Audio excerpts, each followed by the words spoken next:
예수의 이름이 드러난지라라는 제목으로 말씀을 전하겠습니다. 마가복음 17번째 시간입니다. 오늘 본문 말씀은 예수님께서 12제자를 전도하러 보내시는 장면입니다. 이제 이 말씀을 8절인데 요약을 하면 대략 이렇습니다. 전도를 보내시면서 명심해야 될 지침을 아주 길게 이야기하셨습니다. 7절부터 11절까지 5절입니다. 본문의 오늘 분량의 절반을 넘는 것을 너희들이 이렇게 해야 된다 지침을 말씀하시고요. 그리고 난 뒤에 2절 말씀은 13절, 12절, 13절은 제자들이 실제로 나가서 전도를 어떻게 했는지를 간략하게 보여줍니다. 그리고 마지막 14절은 앞부분만 읽었지만 그 결과가 어떻게 되었는지 아주 중요한 의미를 우리에게 가르쳐 줍니다. 제자들이 전도를 다녀와서 보고하는 내용은 30절부터 사실은 나옵니다. 전도를 보내시는 것은 예수님께서 이 땅에 오신 목적이 하나님 나라입니다. 예수님께서 승천하신 뒤에도 하나님 나라의 확장은 지속되어야 될 일이죠. 그래서 예수님께서 이 땅에서 하신 사역을 계승하시기 위해서 훈련하는 차원에서 제자들을 미리 전도하러 보내십니다. 그러니까 세상에 있던 제자들을 교회 공동체 안으로 불렀습니다. 제자 공동체는 교회인데 교회 안으로 불러서 다시 세상으로 나가라고 말씀하십니다. 이걸 통해서 알 수 있는 중요한 사실은 제자로 부르신 이유, 우리를 교회로 부르신 이유는 교회를 키우고 제자들 수를 늘리는 데 있는 것이 아니라 불신자를 구원하고 세상을 변화시키는 데 있다는 중요한 사실을 알게 됩니다. 교회의 존재 목적은 교회가 아니라 세상입니다. 세상의 빛이다, 세상의 소금이다. 너희는 가서 모든 민족으로 제자를 삼아라. 모든 말씀들이 세상을 향하고 있습니다.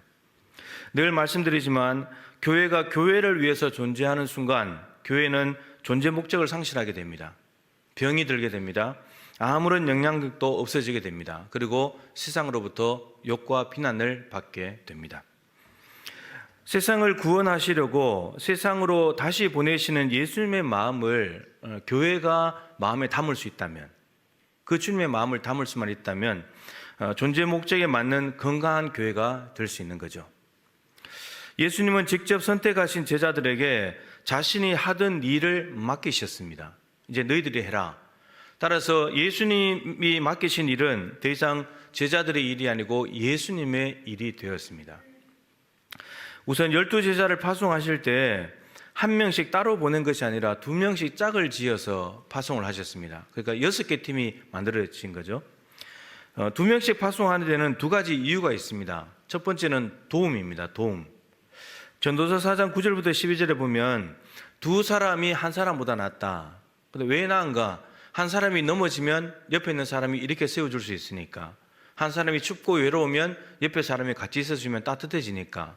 그리고 한 명이 적과 맞으면 패하겠지만 옆에 같이 있어주면 그래도 저항할 수 있으니까. 그 도움을 주고받기 위해서 2사람씩 보냈습니다. 그리고 또 하나는 복음의 신빙성 때문입니다. 신명기 19장 15절 말씀에 근거하는데 증인을 세울 때는 한 사람 말만 듣지 말고 2-3사람을 증인으로 세워야 된다. 그러니까 믿을 만한 증언은 한 사람 말로는 안 되고 2-3사람이 동일하게 같은 말을 해야 그 말이 진짜다. 이게 이제 된다는 거죠. 그래서 제자들이 누가 나가서 복음을 전할 때 옆에 있는 같이 간 사람이 그 말씀이 맞다고, 나도 그 복음 때문에 내가 이렇게 살았다고 이야기를 해주면 그 복음이 진짜인 것을 알게 된다. 이런 말입니다. 2명씩 짝을 지어 보내시는데 그냥 파송하신 것이 아니라 예수님께서 제자들에게 주신 것이 있습니다. 주신 것이 한 가지가 있고요. 그리고 전도할 때 지켜야 될 몇 가지 지침들을 말씀을 해주셨습니다. 이 내용은 굉장히 중요한데 아까 말씀드렸죠. 예수님께서 제자들에게 예수님의 일을 맡겼다는 것은 제자들은 이제 예수님의 일을 하는 사람입니다. 그렇다면 이 예수님이 주시는 것과 예수님이 말씀하시는 지침들은 예수님의 일을 할 때, 내 일이 아니고 제자들이 예수님의 일을 할 때 무엇으로 가능한지, 능력 부분에 있어서 무엇으로 가능한지, 그리고 또 어떻게 해야 되는지 방법과 태도를 가르쳐 주기 때문에 매우 중요한 지침이라고 말할 수 있습니다. 우리의 입장으로 생각한다면은 연말이 이제 다가옵니다. 그죠? 올해 하나님께서 여러분들에게 맡겨주신 일이 있는데 우리는 그것을 무엇으로 했는가, 어떻게 했는가를 돌아볼 수 있어요. 그리고 하나님이 주신 직분, 2부 때 이제 은퇴식이지만 그 직분을 어떻게 감당해 왔는가를 우린 점검할 수 있는 거예요. 그래서 오늘 말씀은 매우 이게 전도와 상관이 있기 때문에 전도하지 않는 사람은 아무런 상관이 없다고 생각이 들 수 있지만 그렇지 않습니다. 그런 관점에서 우리가 예수님의 일을 하는 사람으로서 말씀을 생각해 보자 하는 것입니다. 첫 번째, 파송할 때 그냥 파송하신 것이 아니라 귀신을 제어하는 권능을 주셨다고 오늘 말씀이 기록하고 있습니다. 여러분, 이 말씀은 예수님께서 맡기신 일, 예수님의 일은 예수님이 주시는 권능으로 해야 하고 그 권능으로만 할 수 있다는 뜻입니다. 내 능력으로는 안 된다는 말입니다. 제자들이 전도하기 위해서 파송을 받은 것은 제자 공동체, 교회 안이 아니고 세상입니다. 세상. 그런데 세상에는 누가 있습니까? 불신자들이 있습니다. 예수님을 거부하고 복음을 듣지 않는 불신자들, 그리고 귀신 들린 사람들이 살고 있습니다. 그리고 많은 병자들이 고통 가운데 있는 곳이 세상 한복판입니다. 그런데 그곳에 보냄을 받았습니다. 그런데 이런 귀신과 세상을 감당할 능력은 제자들에게, 우리에게는 없습니다. 예수님이 능력을 주셔야지만 그 능력을 받아서 우리는 그 일을 감당할 수가 있다는 거죠. 예수님의 일은 사람의 힘과 능력, 지혜와 지식, 방법이 아니라 예수님이 주시는 권능과 방법으로만 할 수 있습니다. 그것은 무슨 능력이냐? 성령의 능력입니다. 따라서 제자들을 보내시는, 일을 맡기시는 예수님이 어떤 분인가를 알아야 됩니다. 예수님은 하늘과 땅의 모든 권세를 가지신 분이십니다. 그분이 주시는 영적인 능력은 성령의 능력입니다. 마태복음 12장 28절에서 이렇게 말하죠. 내가 하나님의 성령을 힘입어 귀신을 쫓아내는 것이면 하나님의 나라가 이미 너에게 임하였느니라. 귀신을 쫓아내는 걸 보고 바리새인들이 귀신의 왕을 힘입어서 쫓아낸다고 말했을 때 예수님께서는 나는 하나님의 능력을 힘입어서 쫓아내는 거라고 이렇게 답을 하셨습니다. 예수님이 귀신을 쫓아내시는 능력은 성령의 능력입니다. 제자의 능력이 아닙니다. 제자들도 받아야 되는 능력입니다.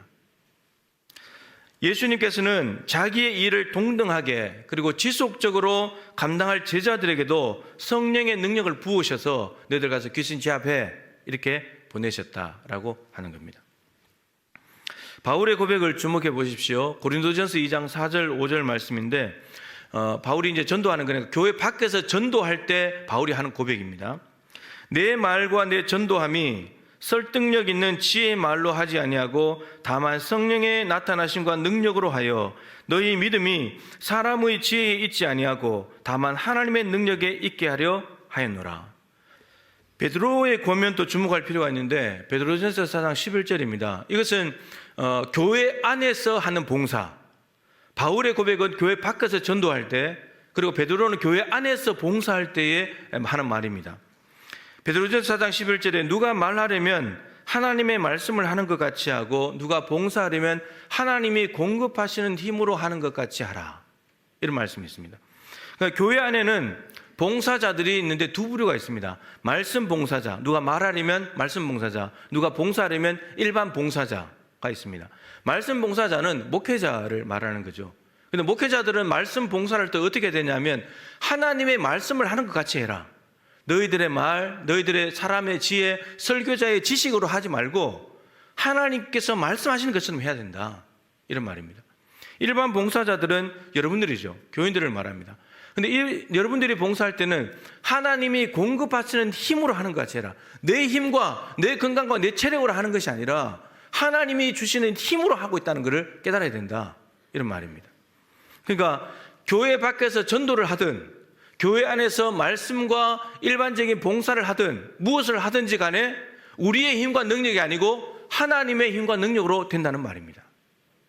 모두가 다 하나님 일이기 때문에 하나님의 일은 사람의 능력으로 안 되는 겁니다. 자, 두 번째 지침입니다. 너희들이 전도하러 나갈 때 지팡이, 신발, 옷 한 벌 외에는 아무것도 가져가지 말아라. 이 말은 무슨 의미냐 하면은 하나님만 전적으로 신뢰해야 된다, 이걸 지금 가르치는 겁니다.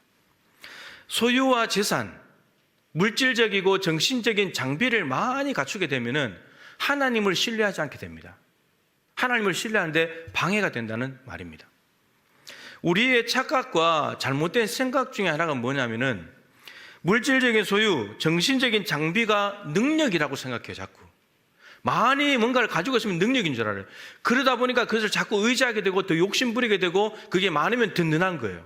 근데 오늘 말씀은 말하기를 그 능력 아니다, 얘들아. 나를 의지하는 게 능력이지. 예수님이 지금 그거 말씀하십니다. 마태복음 10장과 누가복음 9장에 보면은 오늘 본문과 똑같은 제자 파송의 내용이 나옵니다. 거기는 더 심합니다. 금, 은, 동, 배낭, 두벌 옷, 신, 지팡이 모두 가지지 말아라. 아무것도 소유하지 말아라. 이렇게 말씀하십니다. 거기에는 마태복음에는 이유가 적혀져 있어요. 이는 일꾼이 자기의 먹을 것을 받는 것이 마땅하니라. 여러분, 복음 나가서 복음을 열심히 전하다 보면 복음을 전한 일꾼은 하나님이 복음을 들은 사람에 의해서 먹여주시고 챙겨주신다는 말입니다. 그런데 자기가 돈을 많이 가져가고 금은 동을 채워서 가기 시작하면 뭐 거절당하면 내가 알아서 밥 먹지 뭐 금 팔아가지고 자꾸 이렇게 된다는 말이에요. 근데 하나님이 책임주실 걸 믿고 아무것도 없다 할지라도 하나님을 신뢰하고 나가면 된다는 거예요. 하나님은 하나님의 말씀을 믿고 믿음으로 받아들여서 하나님의 일을 감당하는 사람을 반드시 책임지십니다. 먹고 마시고 입는 거 다 채워주신다는 거예요. 책임지시고 채워주시고 공급하시는 하나님을 신뢰하지 않게 되면은 자기가 자꾸 책임지려고 하거든요. 그러다 보면 자꾸 소유한 물질에 욕심 부리게 되는 거예요. 그게 있어야 사는 줄 알고. 마태복음 6장에 이제 산상수훈의 중심부에 해당하는 말씀인데 우리가 잘 아는 말씀이죠. 무엇을 먹을까, 무엇을 마실까, 무엇을 입을까 염려하지 말아라. 그 말씀이 있습니다. 예수님께서 이거 가르치시려고 일상생활에서 흔히 볼 수 있는 것들을 끌어다가 말씀을 하셨죠. 먹고 마시는 것에 대해서는 공중의 새를 가지고 오셨습니다. 얘들아, 공중의 새를 좀 봐라. 저 새들을 누가 먹이냐? 여러분, 새들은 먹고 마시는 것을 염려하지 않습니다.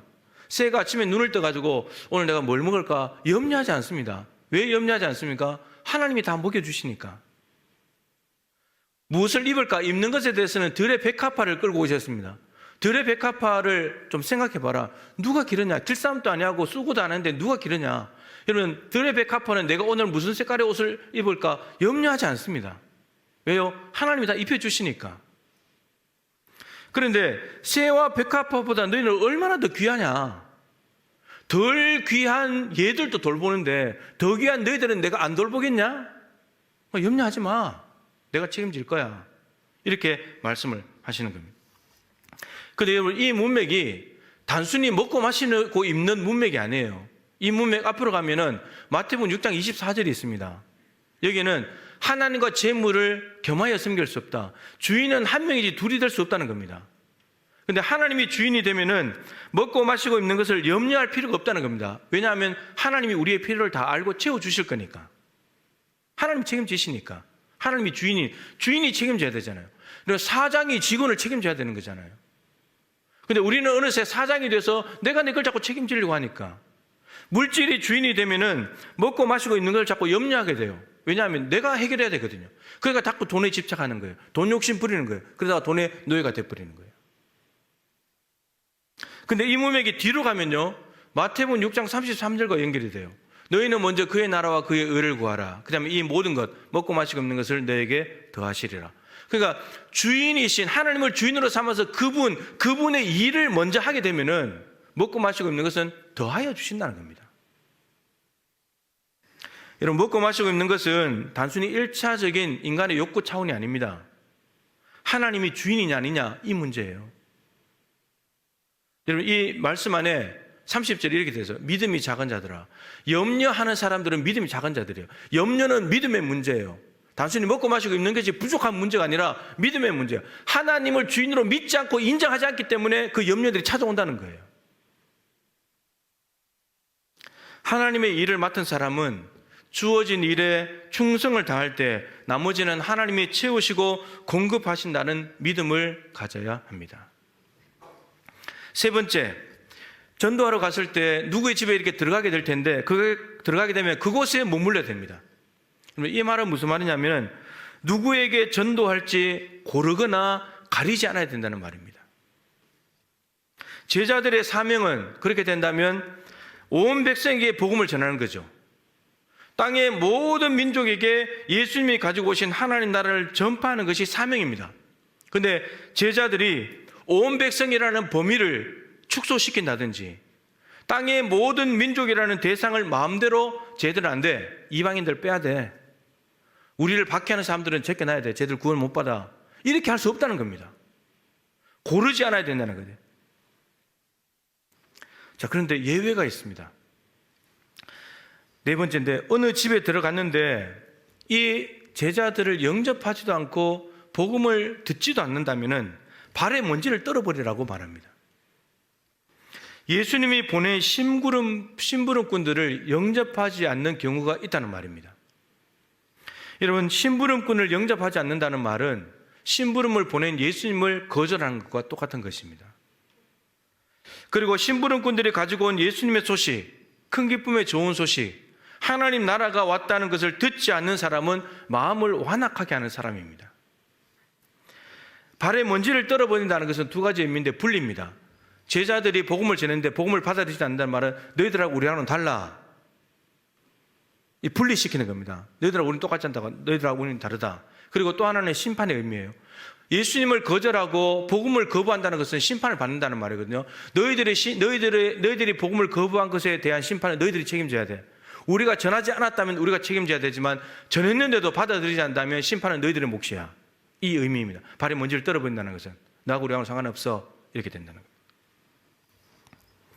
여러분, 마태복음 23장 37절 38절에 보면은 예루살렘아 예루살렘아 선지자들을 죽이고 내게 파송된 자들을 돌로 치는 자여, 암탉이 그 새끼를 날개 아래 모음같이 내가 내 자녀를 모으려 한 일이 몇 번이더냐. 그러나 너희가 원하지 아니하였도다. 보라, 너희 집이 황폐하여 버려진 바 되리라. 여러분, 선지자들, 파송된 자들은 하나님께서 보낸 복음의 심부름꾼들입니다. 그 심부름꾼들을 보낸 이유는 나한테 돌아와. 내가 너희들 품을 거야. 하나님 품으로 돌아오는 초청장이었는데 그들을 거부한 겁니다. 저들이 원치 않는 겁니다. 여러분, 예수님의 보혈은 온 백성에게 큰 기쁨의 좋은 소식이지만 그 복음을 발로 차버리는 것은 스스로 차버리는 거예요. 하나님은 모으려고 하는데 아들까지 줬는데 그걸 거부한다는 것은 스스로 멀어지는 거예요. 그런데 거절했기 때문에 황폐하여 버려진 바 되리라. 그래서 여러분, 예루살렘 성이 무너진 겁니다. 거부했기 때문에. 말씀 봉사자들을 통해서 주시는 말씀, 그것은 하나님이 여러분들을 하나님께로 더 가까이 오라는 초대장입니다. 이 주일 예배든 새벽이든 수요일이든 언제든지 간에 여러분들은 그 초청장을 어떻게 대했습니까? 영접하셨습니까? 받아들였습니까? 아니면 거절했습니까? 아니면 귀담아 들었습니까? 아니면 불평하고 비판하고 비난했습니까? 불평하고 비난하고 거절한 것에 대한 대가는 여러분들이 받아야 됩니다. 저도 마찬가지고요. 하나님은 오라고 초청하시는 건데. 예수님의 파송에 대한 지침들을 받은 제자들은 오늘 본문의 12절 13절에 어떻게 합니까? 예수님이 주신 권능과 여러 가지 지침대로 나가서 곧바로 전도하기 시작합니다. 회개를 전파했습니다. 많은 귀신들을 쫓아냈습니다. 병자들을 기름을 발라서 고쳤습니다. 그 예수님이 하시던 일들을 그대로 하면서 예수님의 사역을 재현했죠. 제자들이 가져야 될 태도는 순종뿐입니다. 우리가 가져야 될 태도는 순종밖에 없습니다. 순종은 어떻게 된다 그랬죠? 네 가지: 즉각적으로, 자발적으로, 기쁨으로, 그리고 온전하게. 이게 순종하는 우리의 태도입니다. 곧이곧대로 어린아이처럼 바보같이 하는 거죠. 토달지 않는 겁니다. 오늘 본문에 보세요. 11절에 이렇게 해라 말씀인데 12절에 바로 나가 전도해버려요. 왜 그렇게 해야 돼요? 그렇게 못하겠는데요. 우리가 어떻게 감당해요? 토가 없어요. 그냥 어린아이처럼 바보같이 곧이곧대로 가서 그냥 사는 거예요. 주님의 일은 이렇게 하는 것입니다. 우리는 토달 자격이 없어요. 제자들은 예수님께 받은 능력, 예수님의 지침과 말씀을 따라 즉각적으로, 자발적으로, 기쁨으로 온전하게 순종했고, 그랬을 때 하나님 나라는 다시 확장되기 시작했습니다. 자, 마지막으로 오늘 설교 제목이기도 한데 오늘 저는 14절 말씀을 보려고 하는 겁니다. 간단하지만 가장 중요한 것, 예수님의 주시는 능력과 지침을 따라 나가서 제자들이 순종했을 때 어떤 결과가 오느냐? 14절 상반절. 이에 예수의 이름이 드러난지라. 누구의 이름이 드러났다고요?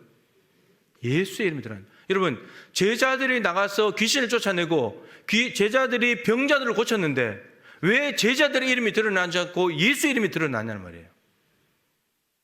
우리는 주님께서 맡겨주신 일을 하고 난 뒤에 누구의 이름이 드러납니까? 우리의 이름을 드러내지 못해서 안달난 적은 없습니까? 나를 알아주지 않아서 서운한 적은 없습니까? 오늘 제자들의 삶의 결과는 예수의 이름이 드러난지라. 이들이 예수님의 제자였고 예수님의 이름으로 귀신을 쫓아냈고 예수님의 이름의 권능으로 능력을 행했기 때문에 예수의 이름이 알려지고 드러나게 될 수밖에 없었던 거죠. 골로새서 3장 17절에 또 무엇을 하든지 말이나 일이나 다 주 예수의 이름으로 하고 그를 힘입어 하나님 아버지께 감사하라. 여러분, 우리가 우리의 이름으로 하니까 우리의 이름을 드러내는 거예요. 예수님의 이름으로 아무리 교회 안에 작은 일을 할지라도 이거 예수님께서 맡기신 거니까 예수님의 일이니까 예수님의 이름으로 행해야지. 그렇게 행하면 예수님이 드러날 수밖에 없다는 거예요. 우리의 이름이 드러나지 않아도 전혀 서운하지 않을 수 있는 그런 삶이 된다는 겁니다. 하나님의 이름을 드러내고 높이고 영광을 돌리는 것, 이게 제자들의 존재 목적이고 우리의 존재 목적입니다. 고린도전서 10장 31절 그런즉 너희가 먹든지 마시든지 무엇을 하든지 다 하나님의 영광을 위하여 하라. 여러분, 자기 자랑은 헛된 영광입니다. 예수님도 나도 나의 영광을 구하지 않는다 말씀하셨습니다. 자기를 자랑하는 것은 헛된 영광입니다. 하나님이 우리를 자랑해버려야지 그게 진짜 영광인 거예요. 예수님 이야기 많이 하죠. 아버지께서 내게 하라고 주신 일을 내가 이루어 이 세상에서 아버지를 영화롭게 했습니다. 하나님께서 맡겨주신 일에 예수님은 전적으로 순종했고 그것이 하나님을 영화롭게 했대요. 이게 예수님 공생의 전부고 공생의 목적이에요. 한 해를 마무리합니다. 하나님이 주신 직분을 가지고 1년을 달려왔는데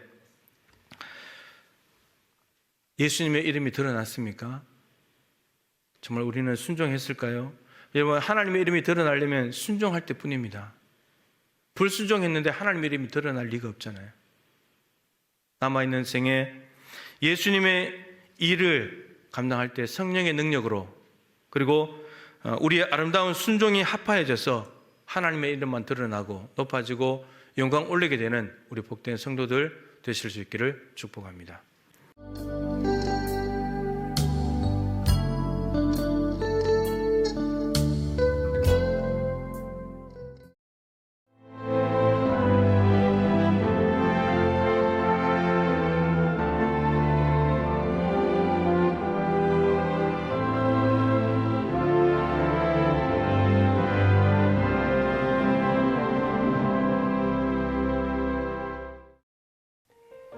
CBS를 사랑해 주시는 전남 지역 청취자 여러분, 안녕하십니까?